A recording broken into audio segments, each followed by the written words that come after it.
Camera ముందు మనం ఎలా మాట్లాడాలి అంటే చెప్తాను. స్లోగా, నెమ్మదిగా మాట్లాడాలి. ఓపికగా మాట్లాడాలి. మనం ఎంత ఓపికగా మాట్లాడితే ఎదుటి వాళ్ళు అంత ఓపికగా వింటారు. గుర్తుపెట్టుకోండి.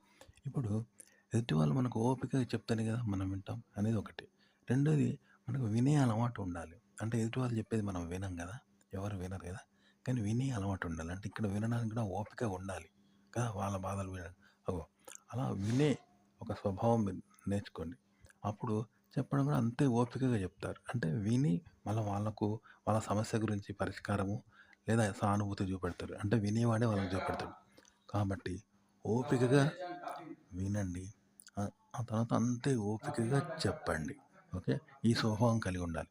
ఓపికగా చెప్తేనే మీరెంత ఓపికగా చెప్తే వాళ్ళంత ఓపికగా వింటారు. మెయిన్‌గా మనలో భావాలు, ఆలోచనలు, అనుభూతులు ఎన్నో ఉంటాయి. సినిమాటిక్ స్టైల్‌లో ఉంటాయి మన ఫీలింగ్స్. ఒక సినిమా పాత్రలా ఊహించుకుంటాం. సినిమా హీరోలా ఊహించుకుంటాం. ఒక పెద్ద యూట్యూబర్‌లా ఊహించుకుంటాం. ఒక ప్రేక్షకులా ఊహించుకుంటాం. రచయితలా ఊహించుకొని అలా భ్రమపడుతూ ఇతరుల ముందు బిల్డప్ ఇస్తూ ఉంటాం.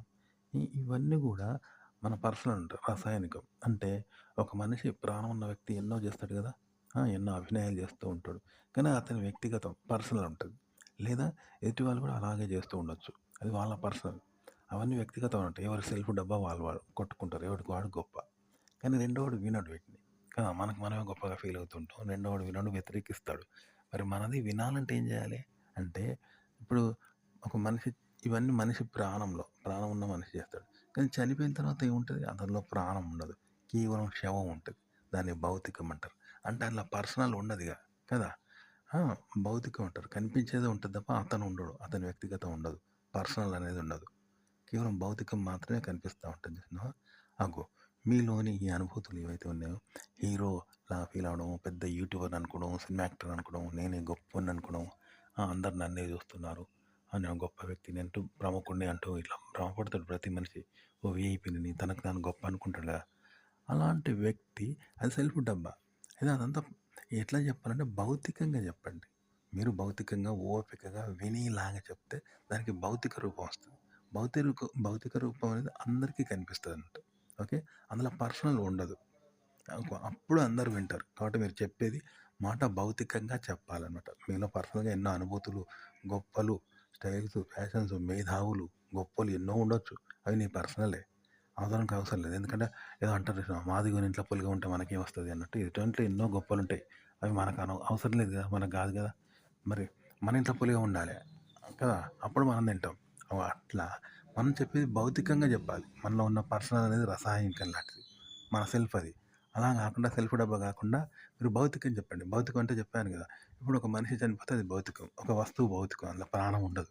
అంటే సెల్ఫ్ ఉండదు. చనిపోయిన వ్యక్తిలో సెల్ఫ్ ఉండదు. అన్నీ భౌతికం అంటారు దాన్ని. సెల్ఫ్ లేనిది. చూసినావా? దాన్ని అందరూ చూస్తారనమాట. అదే అందరికి అర్థమైద్ది. అందరూ చూడగలుగుతారు, చూస్తారు. భౌతికంగా చెప్పండి మీ ఫీలింగ్సు, మీరు చెప్పిన ఆర్టికలు, విషయము, కంటెంట్ గుర్తుపెట్టుకోండి. అలాగే ఓపికగా చెప్పాలి. ఇప్పుడు మనం బ్రహ్మకుమారి అనే వాళ్ళది ఉంటే చూసినావా? బ్రహ్మకుమారి మఠం వాళ్ళు భక్తి గురించి చెప్తా ఉంటారు చూసినావా? ఓపికగా చెప్తా ఉంటారు చూసినావా వాళ్ళు? చాలా ఓపికగా. అప్పుడు మనం వింటాం చూసినావా? మనలో ఒక ప్రశాంతమైన ఫీలింగ్ కలుగుతది. ఎలాంటి టెన్షన్ ఉన్న ఒత్తిడి కలగదు మనకు. వాళ్ళు చెప్పే ఓపికగా.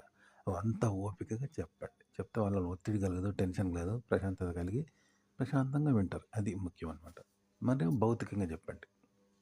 అలాగే ఎట్టి పరిస్థితుల్లోనూ భౌతికం చెప్పండి. భౌతికం చెప్పాలి గానీ ఎట్టి పరిస్థితిలోనూ రసాయనికం అనేది ఉండదు. రసాయనికం అంటే పర్సనల్ సెల్ఫ్ డబ్బా.